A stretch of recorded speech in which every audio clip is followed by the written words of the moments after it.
Hallelujah.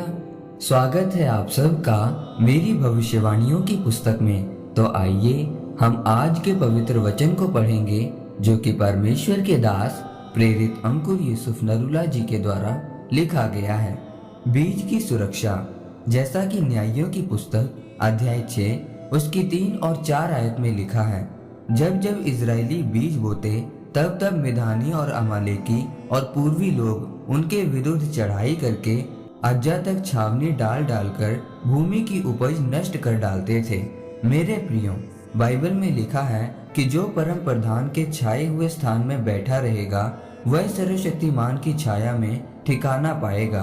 अगर आप शराब पिएंगे, चोरी करेंगे तो आप परमेश्वर के छाए हुए स्थान में नहीं हैं। फिर आप परमेश्वर की सुरक्षा से बाहर हैं। फिर जब आपके साथ कोई दुर्घटना होगी तो आप परमेश्वर को दोष नहीं दे सकते कि परमेश्वर ने मुझे क्यों नहीं बचाया। बाइबल में हर एक वचन के साथ एक शर्त है और जब आप उस शर्त को पूरा करते हैं तब परमेश्वर अपने वचन को आपके जीवन में पूरा करता है। इजरायलियों को मालूम था कि परमेश्वर ने उन्हें दूध और मधु की धाराओं वाले देश में लेकर जाने के लिए चुना है, लेकिन वह योजना उनके जीवन में पूरी नहीं हुई क्योंकि वे परमेश्वर से दूर थे।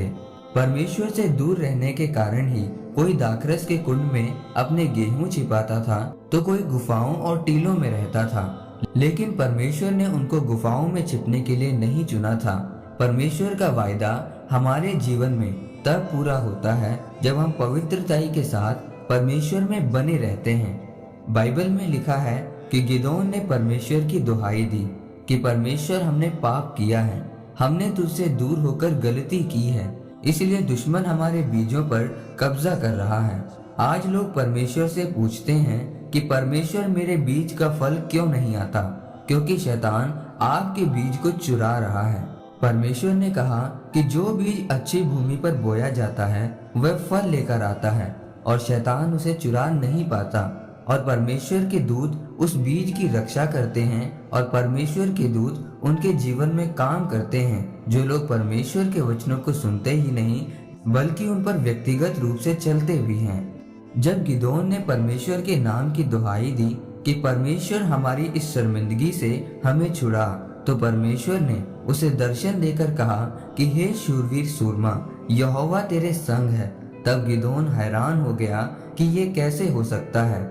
मैं तो सबसे छोटे नगर का और सबसे छोटे कुल का हूँ और सबसे छोटे परिवार का सबसे छोटा बेटा हूँ। अगर यहोवा मेरे संग है तो मेरे ऊपर इतनी मुसीबतें क्यों हैं? लेकिन दूत ने कहा कि तूने जो परमेश्वर के नाम की दुहाई दी, इसीलिए अब परमेश्वर ने तुझे अपने कामों के लिए चुन लिया है कि तू इजरायलियों को उनकी शर्मिंदगियों से आजाद करवाए।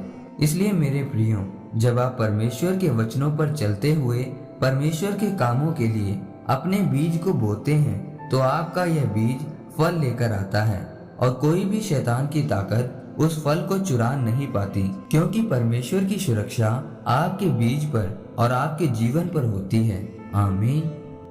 आइए इस प्रार्थना को आप मेरे साथ एक मन होकर करें। सर्वशक्तिमान परमेश्वर, मैं आपका धन्यवाद करता हूँ। परमेश्वर, मैं प्रार्थना करता हूँ कि जो बीज आपकी ओर से मेरी जिंदगी में बोया गया है वह मेरी जिंदगी में फल को लेकर आए और शैतान इन बीजों को चुरा न सके।